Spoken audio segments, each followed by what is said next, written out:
Nah, tak disangka-sangka diam-diam ternyata sampai dengan saat ini Indonesia telah memiliki 3 pabrik produsen bus listrik, bos. Bahkan salah satu pabrik tersebut didirikan oleh Kepala Staf Kepresidenan Indonesia yaitu Pak Muldoko. Wah, kira-kira pabrik beliau yang mana nih? Oke, dikutip dari beberapa sumber berita berikut. Pabrik tersebut yaitu adalah PT Mobil Anak Bangsa atau MAB, PT Inka, dan PT Kendaraan Listrik Indonesia atau KLI. Nah, dari ketiga pabrik bus listrik tersebut, ternyata PT MAB atau PT Mobil Anak Bangsa lah yang didirikan oleh Pak Muldoko. Nah, mantap juga nih.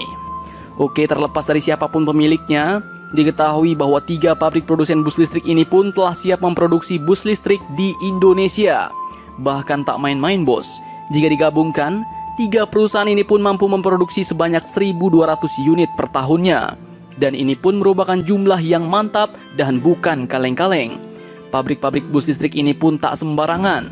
Ketiga pabrikan ini pun diketahui telah menggunakan teknologi penggerak hybrid, plug-in hybrid, dan fuel cell yang sesuai dengan peta jalan Kementerian Perindustrian Indonesia. Nah, PT MAB sendiri yang diinisiasi oleh Pak Muldoko bahkan telah memiliki 30 unit bus listrik ready stock di fasilitas produksinya di Demak, Jawa Tengah.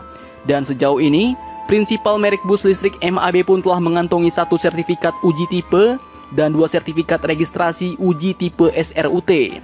Kemudian, dalam pengembangan industri bus listrik Indonesia ini, pemerintah pun tak main-main, bos. Pemerintah pun serius membangun jaringan charging station untuk kendaraan listrik juga pabrik baterainya yang akan dibangun pada tahun 2021 ini. Direktur Jenderal Industri Logam, Mesin Alat Transportasi dan Elektronika dari Kementerian Perindustrian yaitu Bapak Taufik Bawazir pun mengatakan bahwa pemerintah juga mempersiapkan jaringan charger station untuk kendaraan listrik, pabrik baterai kendaraan listrik, hingga penguatan infrastruktur kendaraan berbasis listrik. Semua sudah kita akomodasi. Teknologi yang berkembang sudah ada di roadmap, ujar beliau. Beliau pun juga mengatakan bahwa potensi bus listrik ini akan semakin terus meningkat, bos. Yang menarik, bus fuel cell juga dipakai di Cina, itu sebanyak 926 unit. Beberapa studi menyatakan pertumbuhan bus dunia meningkat rata-rata 7% per tahun.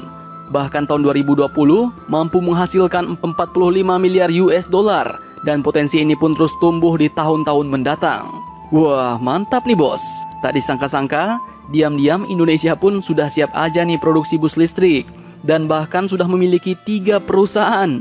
Jadi bagaimana menurut kalian? Jangan lupa komentar, tetaplah kalian barbar dan jangan santuy terus demi Indonesia maju. Salam Indo Heroes.